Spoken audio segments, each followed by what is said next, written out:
کا جانتے ہیں لوگوں شہادت تو میرے رب کا انعام ہے.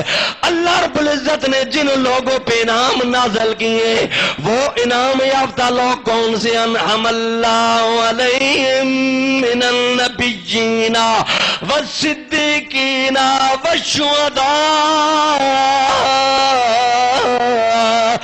والصالحین.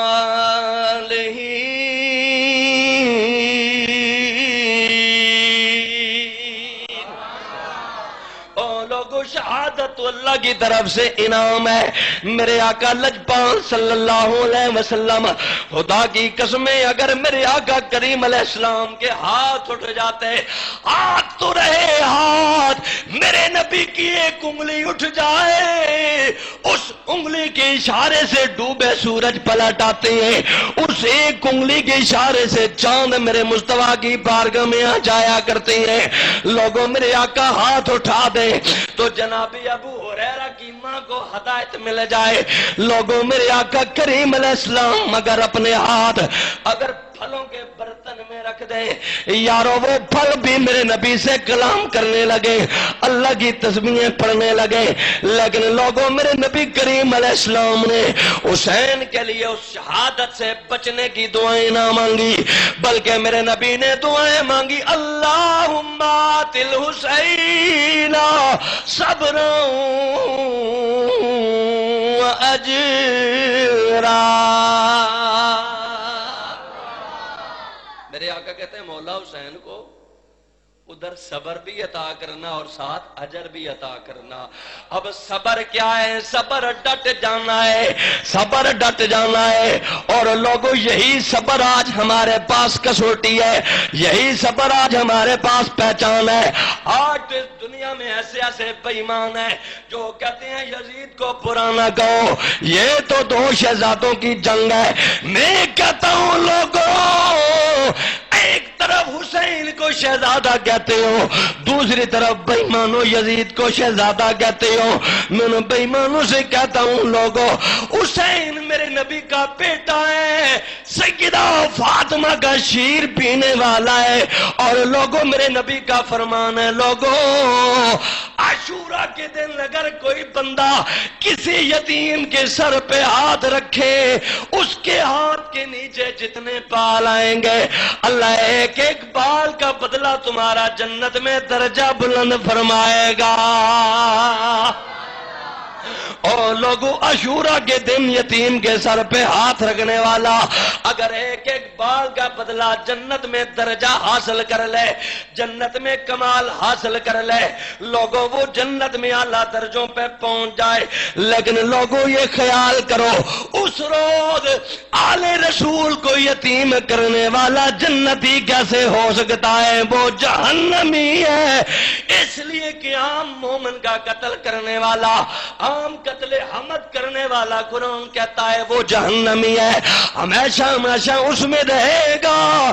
لوگ عام مومن کا قتل کرنے والا جہنمی ہے تو حسین کا قتل کرنے والا جنتی کیسے ہو سکتا ہے؟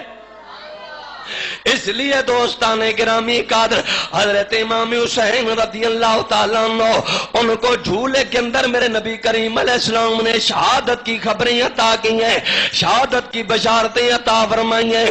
اور لوگوں حضرت امام حسین رضی اللہ تعالیٰ عنہ آپ نے اس بشارت پہ پورا اترنے کے لیے اپنے نانے کی بات کو سچا کرنے کے لیے جب 61ویں ہجری آ گئی لوگوں رجب کا مہینہ آ گیا جناب امیر معاویہ کے وصال کر جانے کے بعد ان کا یزید بیٹا فاسق فاجر لہین بیٹا تخت نشین ہو گیا. اس لہین نے حضرت امام حسین سے بیعت لینے کے لیے حضرت عبداللہ بن عمر بن عثمان بن عفان سے بیعت لینے کے لیے اور مدینہ سے حضرت زبیر رضی اللہ تعالیٰ عنہ سے بیعت لینے کے لیے اس نے گورنر مدینہ کو خط لکھے او مدینے کے گورنر ان لوگوں سے میری بیعت لے لو اگر بیعت نہ کریں ان کے سر قلم کر دو. لوگوں حضرت امام حسین رضی اللہ تعالیٰ عنہ کے بعد گورنر مدینہ کا پیغام آ گیا، حضرت امام حسین رضی اللہ تعالیٰ عنہ کے پاس پیغام آیا، اور پیغام کیا ہے؟ یزید کو امیر المومنین ماننے کا اعلان ہے۔ آج لوگ کہتے ہیں یزید امیر المومنین ہے، یارو ان کی زبانیں دکھتی نہیں ہیں، ممبروں پہ بیٹھ کے ایسی بات کرتی ہیں، لیکن مولا حسین نے فرمایا میں سب کچھ کر سکتا ہوں، لیکن یزید کو میں اپنا امیر ہرگز قبول نہیں کر سکتا۔ بات ساری امیر المومنین کہنے کی ہے، لوگوں حسین نے ایک ایک بچہ قربان کر دیا، لیکن یزید کو امیر المومنین نہ مانا۔ جب بیعت کے مطالبے زوروں پہ ہونے لگے، لوگوں حضرت امام حسین نے خیال کیا کہ میں اس مصطفیٰ کریم کے مدینے کو چھوڑ کے مکہ میں چلا جاتا ہوں، مکہ امن والا شہر ہے، حرم کی حدود میں جا کے رہ لوں گا، اس لیے کہ اللہ رب العزت نے حرم کی زمین پہ ایک چونٹی مارنے سے بھی منع کر دیا ہے، ایک جوں تک مارنے سے اللہ نے منع کر دیا ہے۔ چلو حرمت والی زمین پہ چلے جائیں گے تاکہ اس زمین پہ لوگ قتل عام نہ کریں۔ لوگوں حضرت امام حسین رضی اللہ تعالیٰ عنہ اپنے مدینے والوں سے مشاورت کرنے کے بعد، رجب کی 27 تاریخ ہے، لوگوں 27 تاریخ کو اسلام میں بڑی اہمیت حاصل ہے۔ لوگوں مکے میں میرے نبی کریم پہ اس وقت بڑا غم آ گیا جب حضرت سیدہ خدیجہ الکبریٰ کا انتقال ہو گیا۔ لوگوں اس وقت میرے نبی پہ بڑا غم آ گیا جب میرے نبی کے چچا حضرت ابو طالب اس دنیا سے چلے گئے۔ جب میرے نبی پہ غم آ گئے، اللہ نے فرمایا جبریل جاؤ اور اس رجب کی 27 کو میرے یار کو، آمنہ کے لال کو معراج پہ لے آؤ۔ لوگوں 27 رجب میرے نبی کے معراج والی رات ہے۔ اس رات اللہ نے اپنے نبی کو لامکانوں پہ بلایا ہے، اللہ نے اپنے محبوب کو سحر پہ بلایا ہے۔ لوگوں یہی وہ معراج والی رات ہے۔ ایک رات میرے نبی کو اللہ نے عرش اعلیٰ پہ بلا کے معراج کرائی۔ آج حسین کی معراج یہ ہے، حسین وہ مدینہ چھوڑ کے کربلا میں سفر شروع کرنے والا ہے۔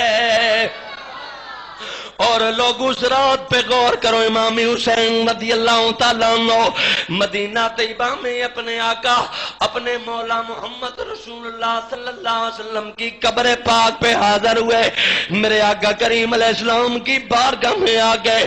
لوگوں میرے مصطفیٰ کریم کی بارگاہ میں جانے والوں، کبھی غور کرو اس کیفیت پہ، بندہ جب دنیا سے سفر کرتا کرتا میرے آقا لجپال کے اس گنبد خضرا کی ٹھنڈی چھاؤں میں آتا ہے، بندہ سے محسوس کرتا ہے جیسے مجھے اپنی ماں کی اس گود کی ٹھنڈک محسوس ہو رہی ہے۔ لوگوں حضرت امام حسین جو مسجد نبی کا امام بھی ہے، مسجد نبی کے منبر پہ خطبہ دینے والا ہے، ریاض الجنہ کی پہاڑوں میں نماز ادا کرنے والا ہے، کملی والے کے مزار پہ آگے درود و سلام کے ہدیے پیش کرنے والا ہے۔ لوگوں وہ حسین میرے مصطفیٰ کریم کی بارگاہ میں حاضر ہو گئے اور میرے مصطفیٰ کریم علیہ السلام کی بارگاہ میں آ گئے، درود و سلام کے ہدیے پیش کیے جا رہے ہیں۔ آقا آج آپ کی بارگاہ میں وہ حسین آیا جس حسین کو آپ نے اپنے لہاب دان کی گھٹیاں پلائی ہیں۔ آقا آج آپ کی بارگاہ میں وہ حسین آیا جس کے لیے مسجد نبوی کے ممبروں پہ بیٹھ کے آپ نے جمعے کے خطبے منقطع کر دیے۔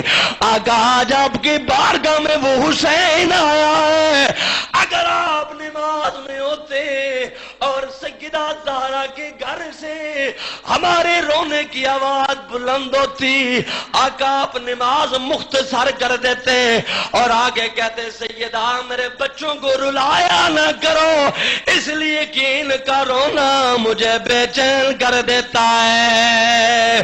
آقا آج آپ کی بارگاہ میں وہ حسین آیا ہے جو نماز کی حالت میں آپ کی پشت انور پہ بیٹھ جائے تو بجائے 3 سجدوں کے میرے آقا 72 تسبیحیں ادا کرتے ہیں، جس کے لیے میرے آقا آپ سواری بن جاتے ہیں اور اپنی پشت پاک پہ حسین کو سواریاں کرتے ہیں.